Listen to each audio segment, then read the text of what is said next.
Interesting. Well, first of all, listen, it's interesting about all these young guys today. They never call on us and say, hey, thanks for the kind word and telling me how great a player I am. But when they play like crap and we call them out, we don't know what we're talking about. Listen, I'm easy to find. I've always said he's a hell of a player. If he can stay healthy, he's going to be one of the greatest ever. If he can stay healthy, the verdict's still out on that. But I get sick of these guys complaining. These young guys, they never call us and say, when I bragged about him and Ben Simmons a few years ago, saying they're going to be the future of the NBA, he didn't call me, hey, Charles, thanks for the kind words. But listen, I'm going to criticize guys that they deserve it. And listen, they can kiss my ass if they don't like it.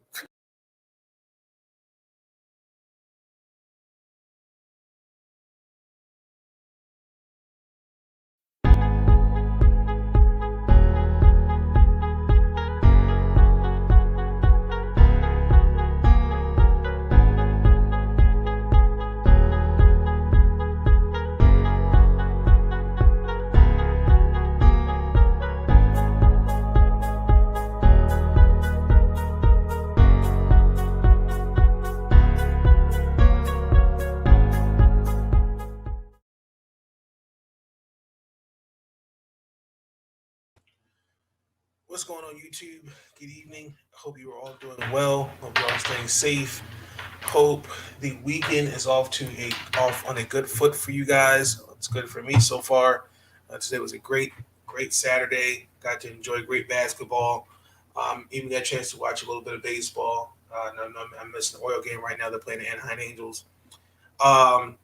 Before we get into this part of episode 9 of Big Nate Talk podcast, there's a few things I need to say up front. So we are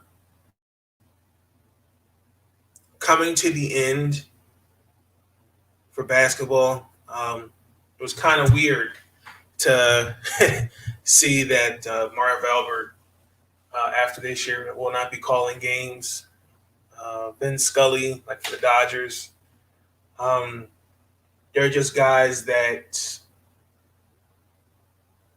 I don't know. You when they call a game, like you're tuned in, like it's tunnel vision. And I've said it, before. Guys like Michael Wilbon, Stephen A. Smith, Marv Albert, Ernie Johnson, Charles Barkley, Stuart Scott. There's so many. The Gumbel brothers. There's many more guys that have been in the journalism, reporting gig for so long, and that's why they've inspired me to become a journalist in the making. Particularly when it comes to sports,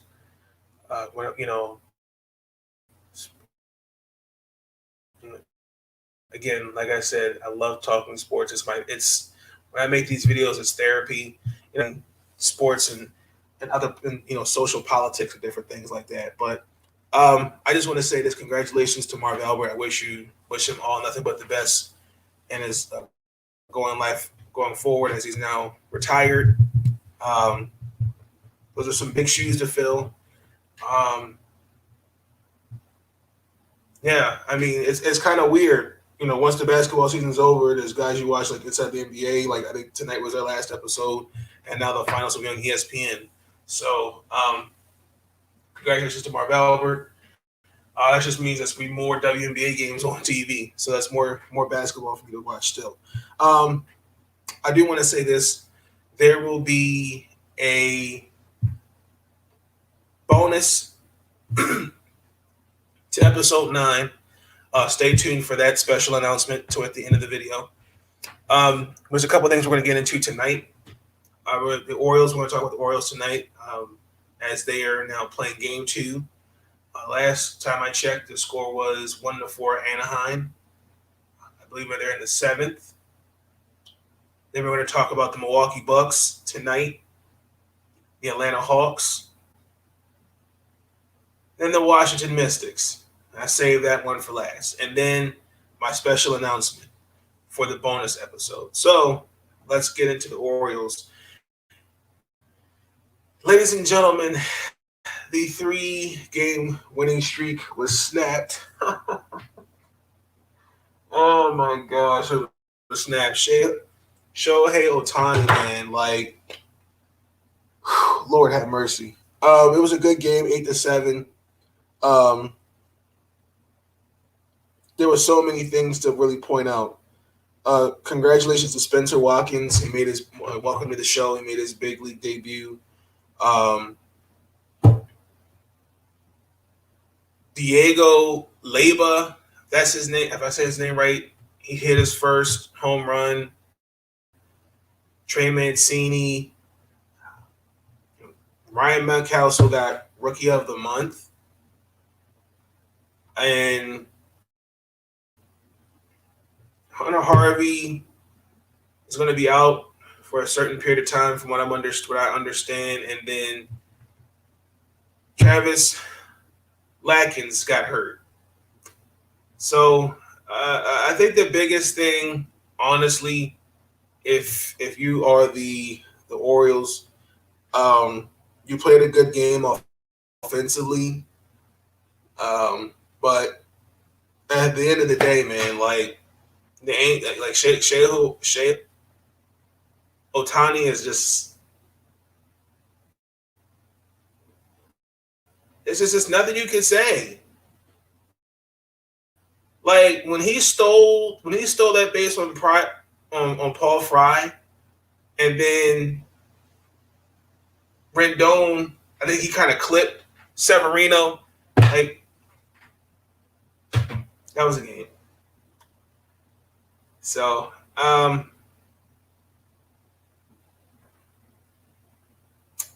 disappointing. Then it was kind of dumb. I can't remember the situation. I think Pat Valenka was at the plate, and I don't know why he decided to bunt with guys on first and second, and there were none, and there was no outs in the ninth inning. That made no sense to me. But he popped up to the catcher.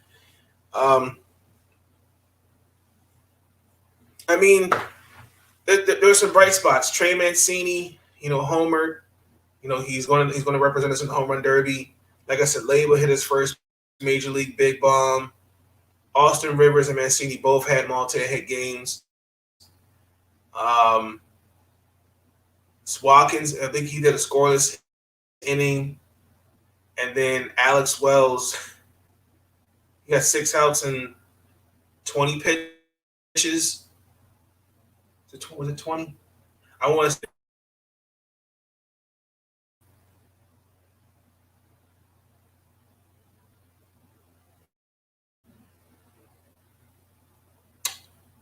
Yeah, I don't know what to feel. I have a feeling they're going to lose this game tonight. But I will say this: the bright spot is that we're not the worst team in the league. That is the Diamondbacks. They're 23-61. Disgusting, personally, if you ask me. So honestly, like I said, I think the biggest thing is even if we just get one, I think we're okay. If you're the Orioles, just get one. That's all that matters to me. Let's get into the Hawks and Bucks. Congratulations to the Milwaukee Bucks as they was 1974, and they lost in 7 to the Boston Celtics.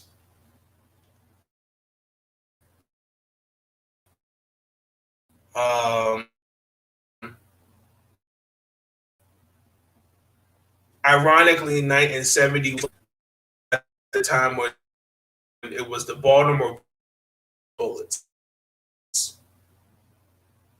and they swept us. Let me say this: the like the Milwaukee Bucks, like I really don't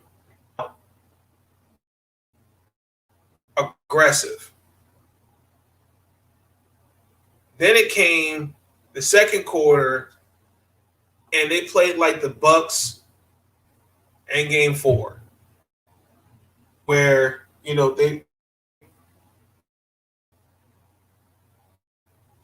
can't remember how many threes they took, and they weren't dominating in the paint. And on top of that, Atlanta did not have a great first half.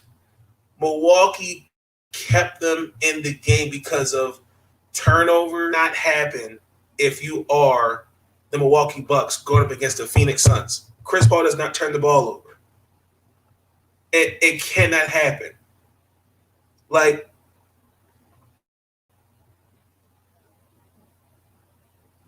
I'm sitting there going, well, Drew Holiday's not really having a great offensive game. Chris Middleton in the third quarter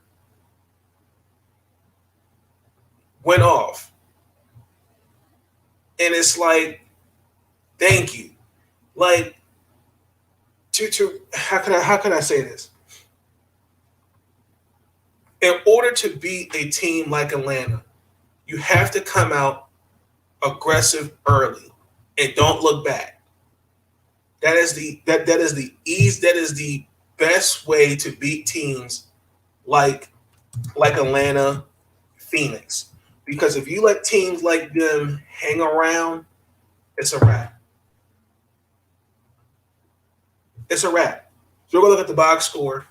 I want you to understand what I mean when I'm saying I'm looking at Chris Middleton and Drew Holiday. Like, they matter. Like, they combine a 59 points together. Like, I think the best thing that's happened to the Bucks, in my personal opinion, is Giannis going down, because now you have seen the aggression of Drew Holiday offensively and defensively. And that is going to be a huge factor going against this Phoenix Suns team, because I'm looking at Drew Holiday, Chris Middleton versus Devin Booker and Chris Paul. That's going to be the big difference. Like, let me break this down for y'all real quick. Bobby Portis. See, the biggest thing again, and I understand what people are saying. The Milwaukee Bucks, they don't have killers. They don't have a closer. Somebody they need, like they need a leader like a Kobe, a Bird, Magic. I'll even say David Robinson, Kawhi. They lack a guy like that. The closest person, in my personal opinion, and I have to agree with others that have said this, is Bobby Portis. Like, because Bobby Portis is inserted into the lineup, he opens the floor more. So again, you've seen Brook Lopez, who's a better player when coming off the pick and roll. All right. Then Chris Middleton, until he played a great third quarter, he ended up with 32 points. Drew Holiday, he struggled from the field and struggled from three, but his aggressiveness, he didn't stop being aggressive. And then again, like PJ Tucker, he's really honestly just out there for defense, but he hit a big three to seal the dagger. And then let's give Jeff Teague some credit. Jeff Teague, former Hawk, he had 11 points, 3 of 3 from the 3-point line. Pat Connaughton stepped up big time. But even Byron Forbes had 5 points in there. But the biggest thing is the Milwaukee Bucks. They cannot go back to the same team that they were with these little silly, dumb mistakes. Because I'm telling you, in the second quarter, it really showed.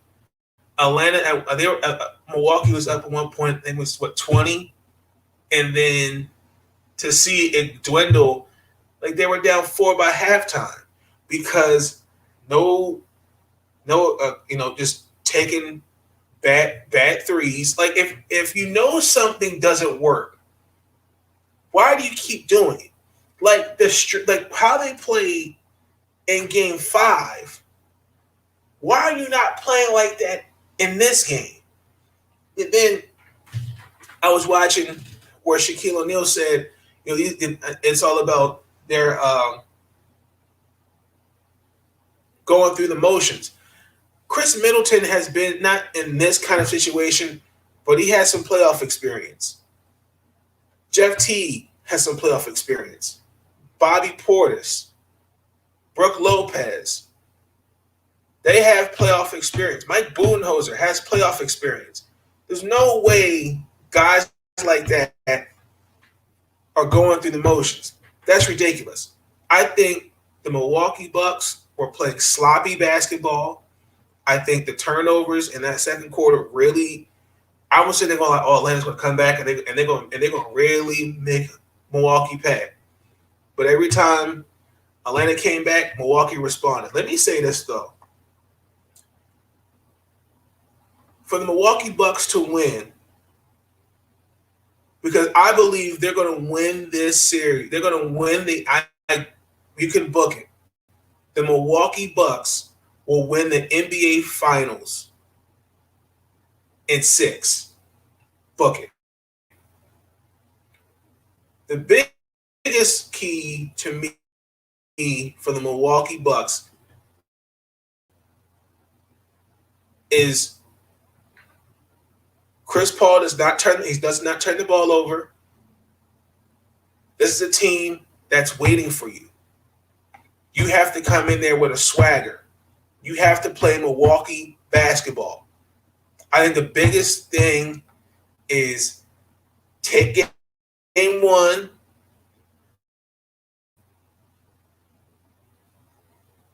set the tone.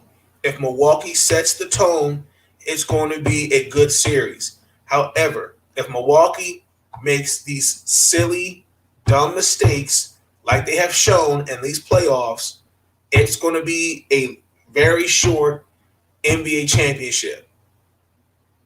The biggest thing is the aggression of Jrue Holiday, offensively and defensively, that matters. Chris Middleton, you need to show that you're that you can be a closer and be a killer. Brooke Lopez, PJ Tucker, Bobby Portis, Pat Connaughton. I'm giving Jeff Teague some minutes in this one. I know Giannis's younger brother played, but it was only like less than a minute. So, this is going to be a great NBA Finals. I can't wait. I'm going to be on the edge of my seat for this. For Chris Paul, this is his first NBA Finals appearance, and then Giannis. Can he win one? And I know what the narratives are going to be. Can the Milwaukee Bucks win without Giannis? I don't know where he's at right now. So I would say he's going to he'll probably play game 1. I'm pretty sure he's been in the gym with the trainers, all that, working with them. He's probably, doing all the things he needs to do with, resting the knee, icing it, and just playing and just really just being in the gym. The only thing is when you come off an injury, you take away the momentum. So maybe we can have Giannis come off the bench and see what he can do. So I believe the Milwaukee Bucks will win in 6. I think this is a great matchup for personally. I said the Clippers and the Bucks, but I said whoever was going to win. If I remember, I said the Clippers just because I think this was their year, and then Kawhi went down, and that was into that. So, congratulations to the Milwaukee Bucks. The Atlanta Hawks. First off, let me say this: the Atlanta Hawks had my respect. They let's give these guys credit. This team is no joke. It's nothing to play around with. The future's bright for Atlanta. I know Trae Young, with the ankle, couldn't the elevation, couldn't really get it going. We really played out there with his hard determination. Even it was disappointed to see 0-6 from 3. He made 4 shots from the field. Kevin Herter, that was kind of like a disappointing to watch. A guy, to me, I felt like who played a big role in getting the Hawks past Philadelphia. This kind of seemed come out and play, kind of had just an off night. I would say, really, honestly, Cam Reddish. He definitely proved it to be a piece going forward with the Atlanta Hawks. He had 21 points, and he made 6 threes. And I'm sitting there going like, Lord have mercy, like, damn, like. And then, Bogdanovich had 20, John Collins, and then obviously they brought in, throwing the towel. So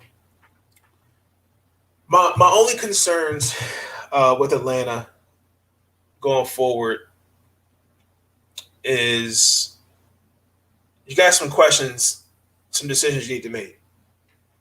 The biggest one, I believe, Lou Williams, Solomon Hill, and I want to say Danilo Gallinari are going to be free agents.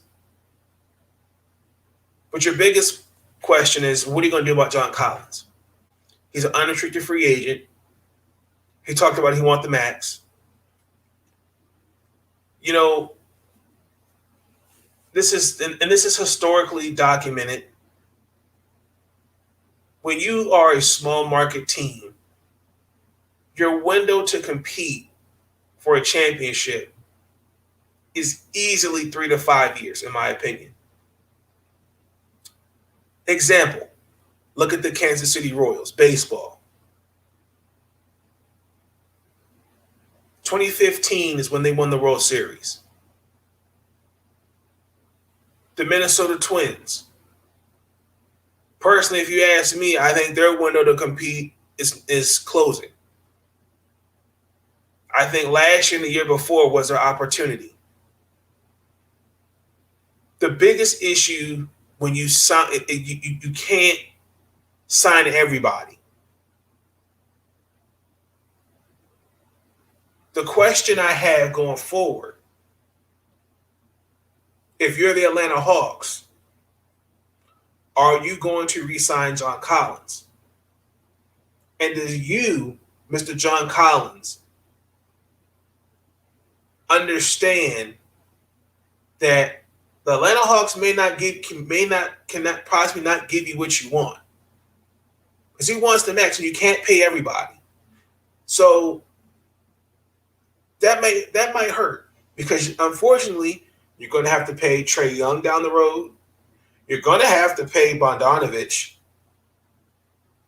Kevin Herter, Clint Capella. Atlanta's got some things they got to think about. And on top of that, if you look at the Eastern Conference,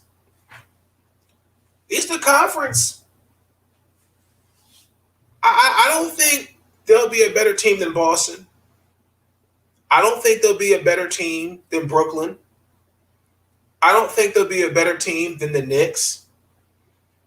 I'll even go as far as saying I don't think there'll be a better team if they get their act together than the Washington Wizards. So, and then also too, the Bucks. So the Atlanta Hawks,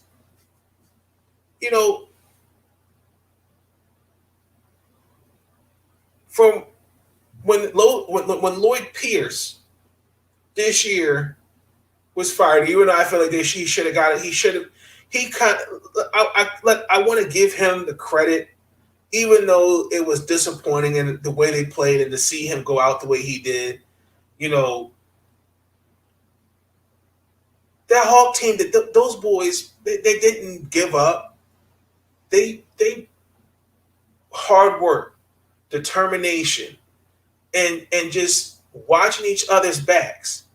You know, that's what a team that has a coach that shows, I can take you here, follow me. And the Atlanta Hawks, like, they have my respect. They do. Like I said, my bucket list is to go to Atlanta. I definitely want to go to the Magic City. I like to go see a Falcon game, a Brave game, Atlanta Dream game, even when Kalani Brown's not there, but that's neither here nor there. I mean, the future's bright in Atlanta, but there's questions. And also on top of that, Nate McMillan might look for a big payday. So you need to figure out what's your priority. You know, is it let's give John Collins the money that he wants? Nate McMillan. Unfortunately, like I said, Atlanta's a small market team. And you got some brothers on that team. You can't pay everybody. So unfortunately, you're going to have to make some sacrifices. And on top of that, you would think the grass is green on the other side if you're John Collins. Well, John, we know you want the max, but we're trying to compete for a championship. So maybe if you just took a pay cut. But I don't see that happening. So we got to see. So again, if you're the Atlanta Hawks, keep your heads up. It was a great. Loved watching them play. Like I said, no one had them here getting this far to the Eastern Conference Finals. I have to give Nate McMillan credit.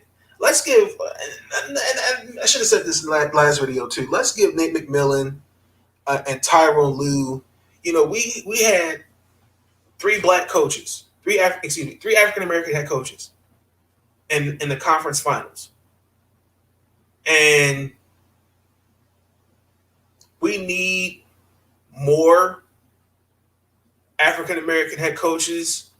It needs to be talked about because I think it's getting really, really old that we keep recycling a lot of these guys.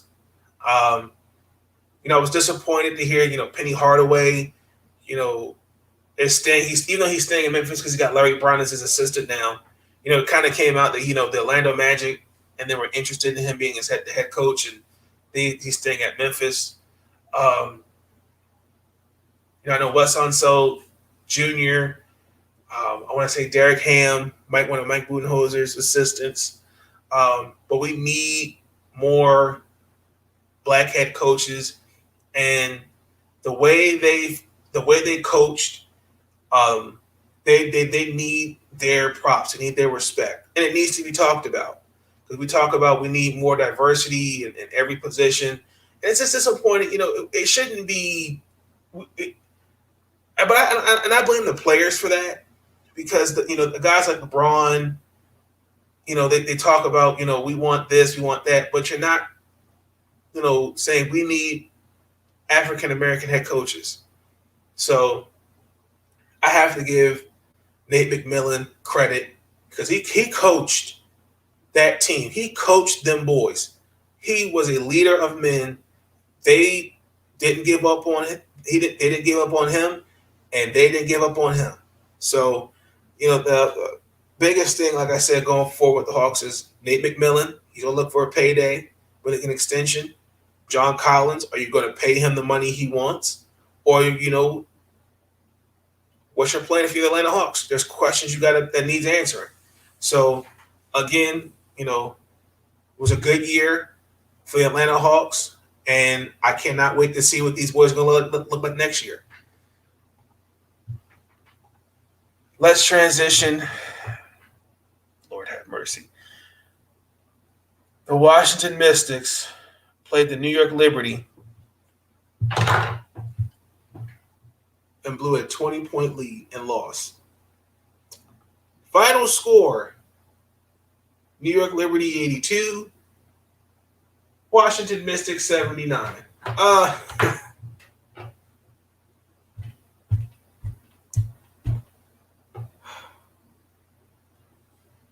You know,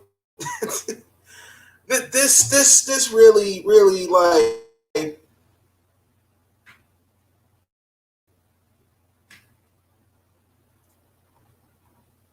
I'm trying to find the right words because like I really don't know what else I need to say.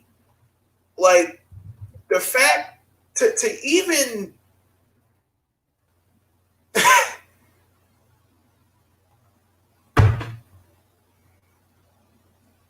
the fact that we blew a 20-point lead in the last couple minutes of that game, where Sabrina threw, she inbounded the pass to Rashonda Gray for a layup, 80-79.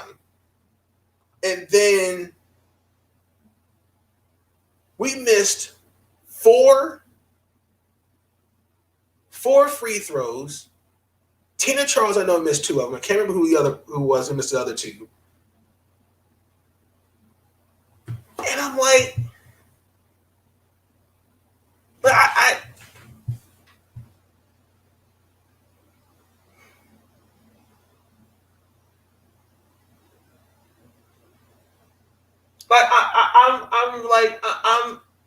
at a loss for words. Like the Mystics, the score at halftime was 51-33. They shot 55% from the field. Then, going into the fourth, the Liberty cut it down by 10. Then they were down 2 with a little under 4.5 minutes. Then Sabrina gave them the lead with the 3. And then, Leilani Mitchell and Theresa, they hit a couple threes. I think it was like a 15-2 run, I want to say it was. And then it was like, okay, great. And then Betnasia Laney, she scored 6 straight points. I mean, Lord have mercy. I mean,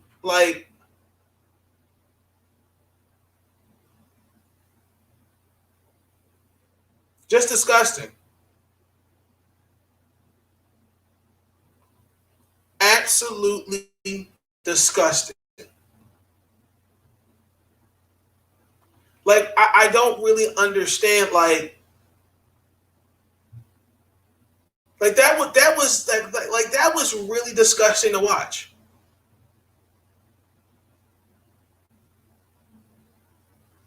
Those last few minutes. And then on top of that, the fact we missed 4 free throws.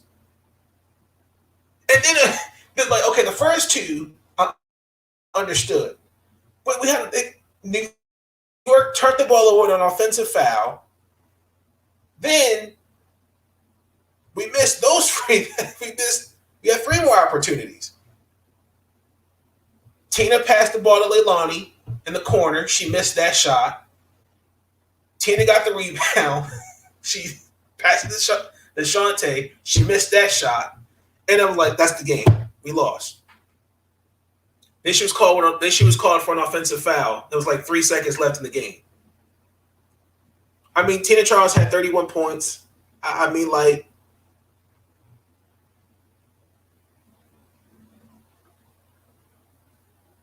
the fact, in the closing minutes, we played like that. I'm telling you, that's going to hurt the Washington Mystics going down the stretch. It really is. Tina, and this is what I'm saying. you can I like Mike wants to. I get Mike's system, but when your system has inconsistencies, like what the hell, man? Like we lost 4 straight games going into we have one more game going into the Olympic break, and I like again,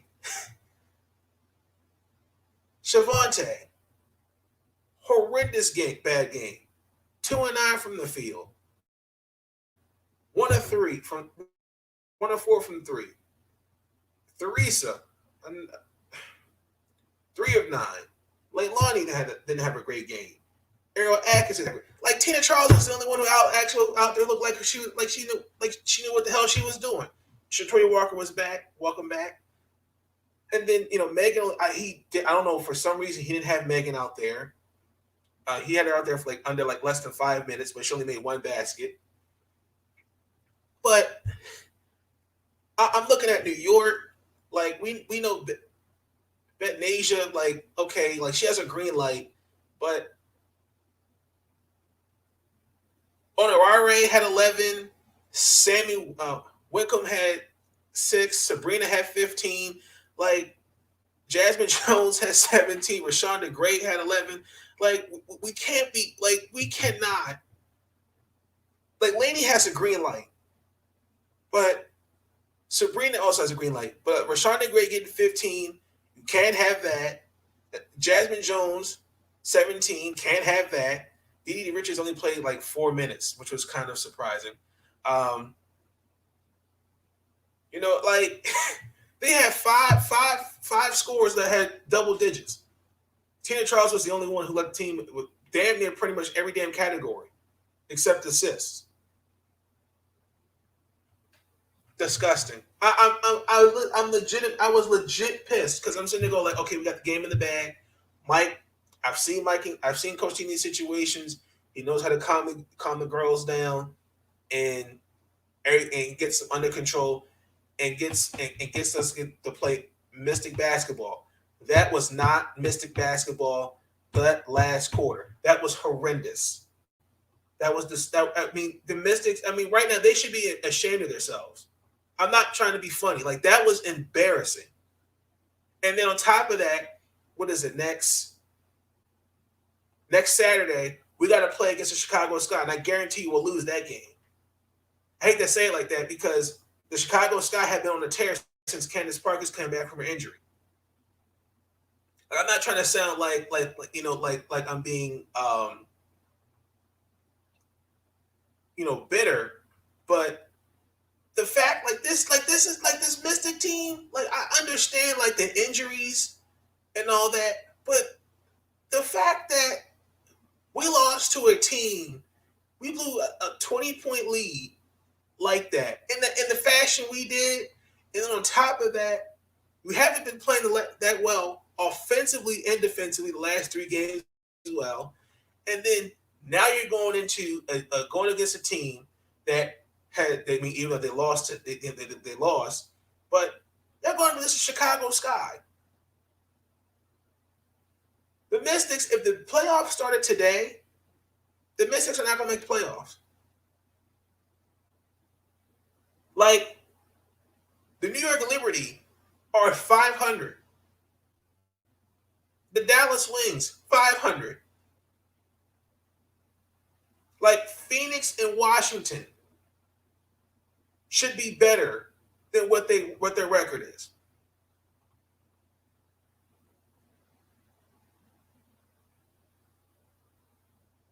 They are a better team. And also, let me say this.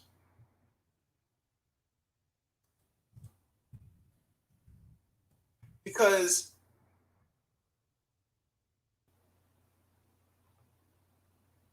I think this needs to be said. I will say this.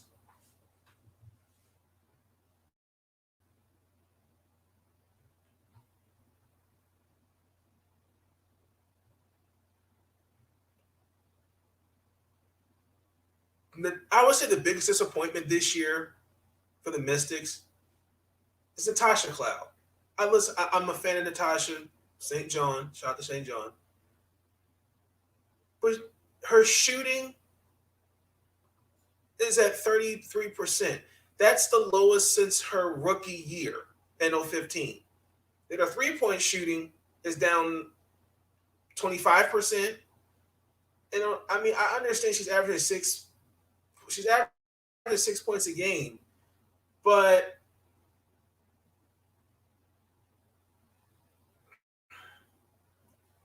I just think it's all about consistency, and she'll get better. But I mean, there are just a lot of disappointments.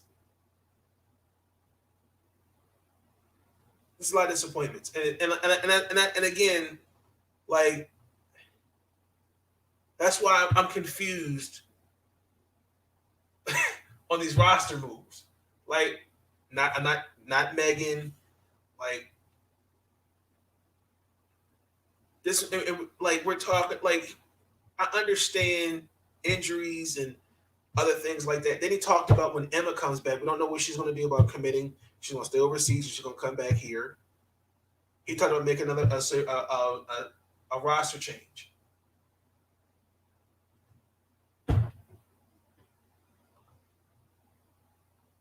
The Mystics are 7-10. We've lost 4, and on top of that, let me see where we are in the Commissioner's Cup.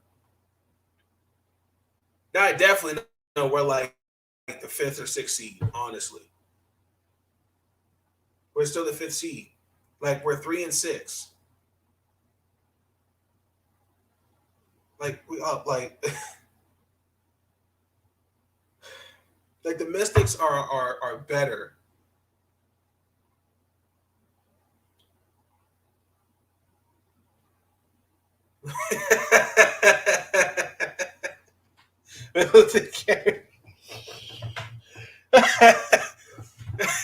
That's comment of the day. I like that.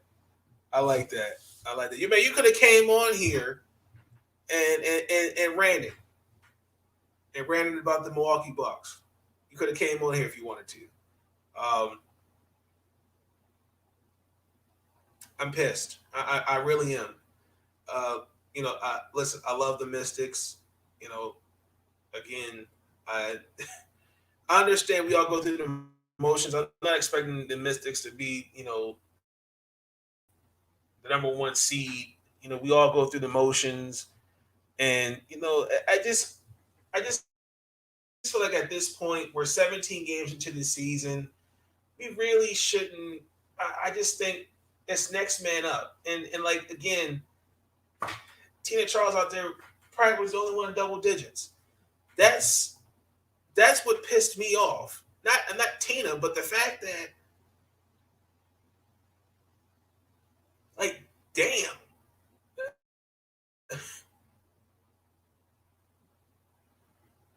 Like, are you nobody else when it counted stepped up? It was a Tina Charles show. Not a slight on Tina, but the others around her. Come on, y'all. We got to step it up. We got to step it up. There's a couple. I really don't want to watch that Chicago Sky game, but I shouldn't have said they're going to lose. I'm just frustrated with this team because I just feel like at this point, let's do a live finals preview show. Name the time and place. Let me know when you want to do it. Let's do it. We got to do it. There's a couple WNBA clips I want to show y'all, and then we're going to end it before we end up and get my special announcement. That's going to conclude episode 9.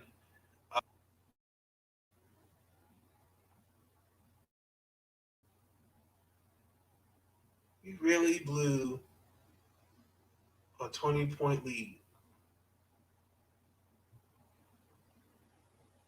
Like,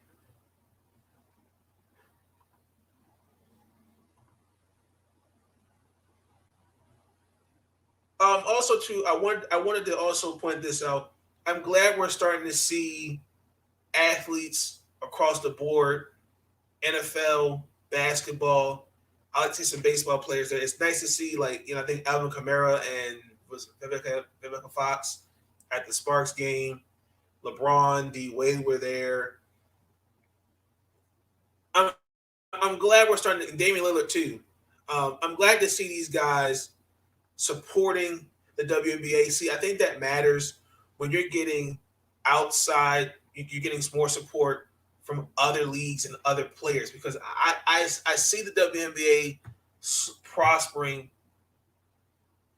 and growing for the future. I just think this narrative that it can't grow because, you know, this it's boring to watch. Like, if you really sit there and you just watch a game, they can play just as hard as a team like the Phoenix Suns. I just feel like the WNBA needs to just gain its respect. And whether it's me, whoever it is, I'm going to continue to support the WNBA in any way I can. I wish I could show you this clip because the GM was there. He tried to recruit Damian Lillard. Where was that clip?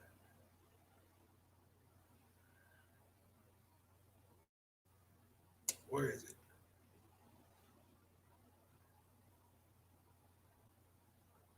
Here it is. The GM was trying to recruit.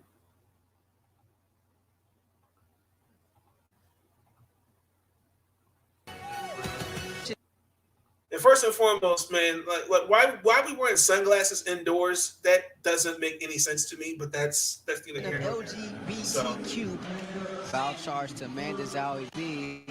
Dame Dollar in the building. Damian Lillard, Portland Trailblazers guard, saying hello to LeBron James. Damian Lillard in the building. Oh, it's kind of interesting. The GM. Thank you. I appreciate that, brother. Yeah, the GM was in the building. He tried to recruit Damian Lillard. I don't know where Damian Lillard may go. All I know is that Portland needs to get him some help ASAP. I will say this too. If you've noticed, I noticed the past couple of weeks, I'm going to show a couple clips of the league, but there's some questionable calls, just like the NBA, that they're making.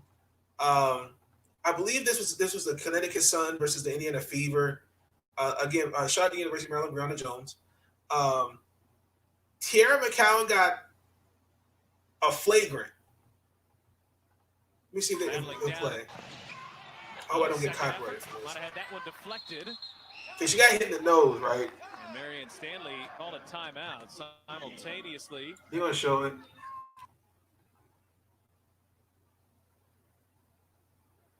They can upgrade a non-call to a flagrant. But the officials in live action didn't even see anything. I think that was Dejanay Carrington. I believe it was. So let's take another look. Zoom in. Like, they're saying that's flagrant. There's the contact. Like, okay, like, see, I've seen that in the NBA, and that's a flagrant. Like, she got called flagrant for that. Like, I think we need to really kind of look back at the rule book. What's flagrant and what's not flagrant? Because to me, this is. Look, zoom in a little bit. I don't think there's any intent. But I can see if she saw her coming and went like this, then that's flagrant. Rebound trying to but down there by I'll tell you, we see officials. I don't think refs have one camera angles.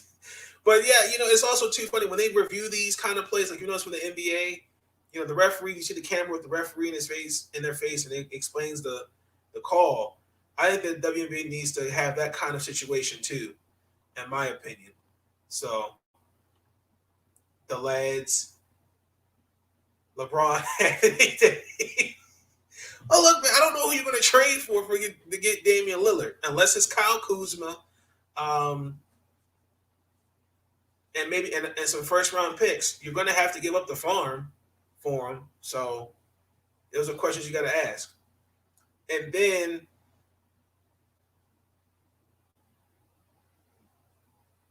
this is also too. I will say this: like, I noticed there was a Sparks versus the Las Vegas Aces. Like, no disrespect, like even though Liz Cambage is a great player, they're not backing down from her trash talking. Like, because Liz Cambage, she does do a lot of trash talking, and Tia Cooper, especially, I gotta leave that link in the description. Like, you got she got out rebound. It was a good play. I got she definitely she held her own against her. So that was a good play. I'll leave it in the description for y'all to see. But there was one other clip I wanted to show y'all. This is the Atlanta Dream versus the New York Liberty. And damn, I need to be on tonight, SMH. Well, you can still be on this year if you want to. But or you can we could do we could talk about the Lakers on the live NBA Finals. It's up to you. This is gonna be the last clip. I'm sure the WNBA of some of the WNBA highlights. This was pretty. I kind of caught the game at the end. Let's just watch. Needs her the most. And that's what Monique does. I mean, she's all over the ball. Okay, now that play, I did see this. This should have been reviewed because Odyssey Sims got hit in the face. I mean, pretty damn bad. Because I don't even think she didn't even come back into the game, if I recall. If I recall, no, she didn't come back in the game at all. And a turnover by New York leads to Courtney Williams. Courtney Williams, I don't know why she had plenty of time. Again, that's Courtney Williams, but that's neither here nor there. Now watch this play. This shit. I should laugh. Like, okay, again, shot the University of Maryland, Tiana Hawkins, former Mystic. Like, my question, like, Tiana, what is this? Oh, that's a football tackle. Wow. I'm thinking like, oh, like she like really just broke her leg because like she was on the ground for a hot minute, and like Tiana did get a flagrant for that. They reviewed that play, this play here, but not the Odyssey Sims one. I didn't understand that. But the collision between Laney and Hawkins, I'm noticing there's some physicality. Like, I'm not sure we get to the other one. But like, damn. I mean, the Odyssey Sims one I thought was pretty like that was nasty. I don't think it was a concussion, but she definitely was hurt on that one. Then this is the third one. Like right there, if you're taking a layup like that, like I think she go back. I can't remember. She used her right leg. To some, that's considered like your power leg when you're going up for a layup. I've seen that happen tonight with Pat Connaughton. I can't remember who scored the layup on him. I think it was Cam Reddish. Like she took a knee in the gut. I mean, I've seen that play numerous times. I mean, so I've seen that, and I mean, I think it's all been actually pretty good.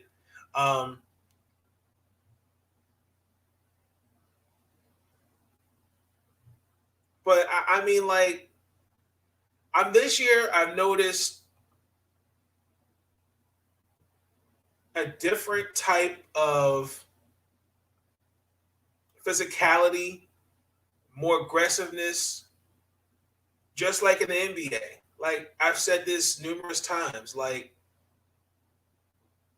these women can play. You know, I'd rather watch a WNBA game than watch some of these bums, Minnesota Timberwolves,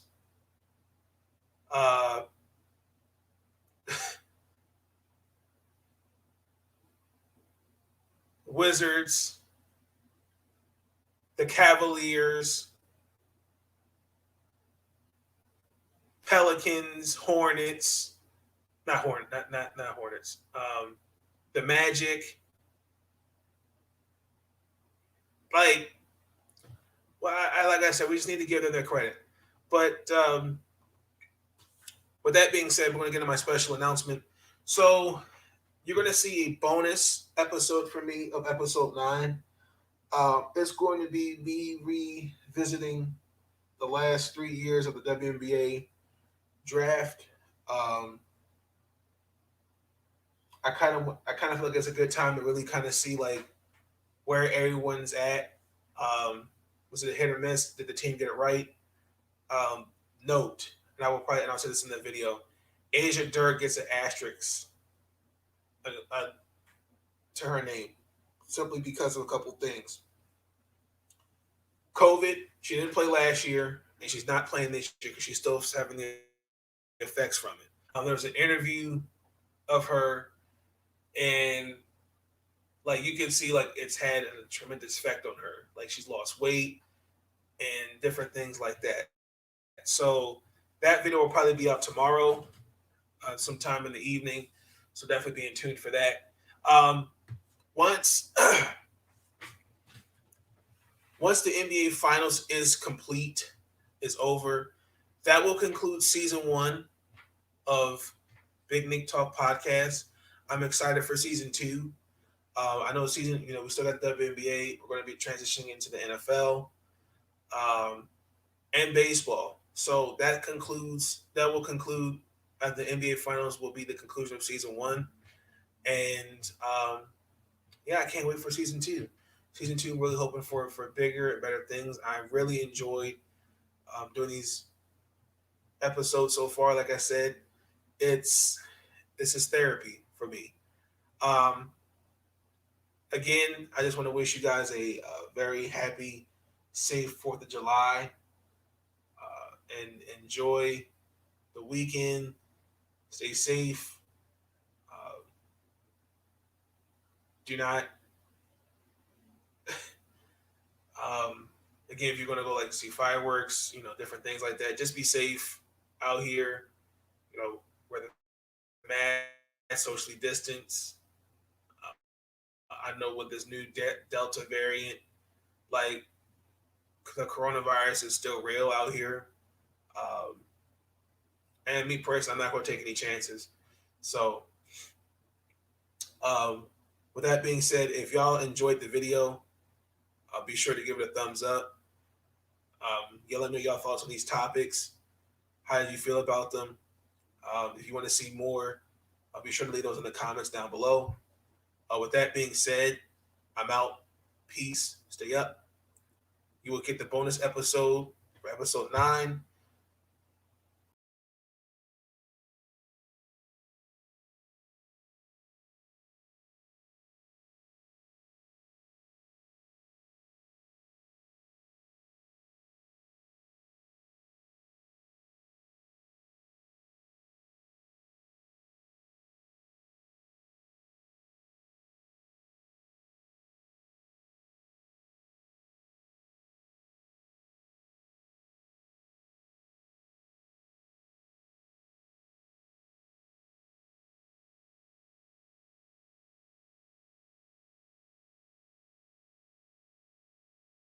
Listen, it's interesting about all these young guys today.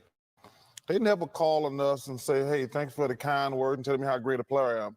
But when they play like crap and we call them out, we don't know what we're talking about. Listen, I'm easy to find. I've always said he's a hell of a player. If he can stay healthy, he's going to be one of the greatest ever. If he can stay healthy, the verdict's still out on that. But I get sick of these guys complaining. These young guys, they never call us and say, when I bragged about him and Ben Simmons a few years ago, saying they're going to be the future of the NBA, he didn't call me, hey, Charles, thanks for the kind words. But listen, I'm going to criticize guys that they deserve it. And listen, they can kiss my ass if they don't like it.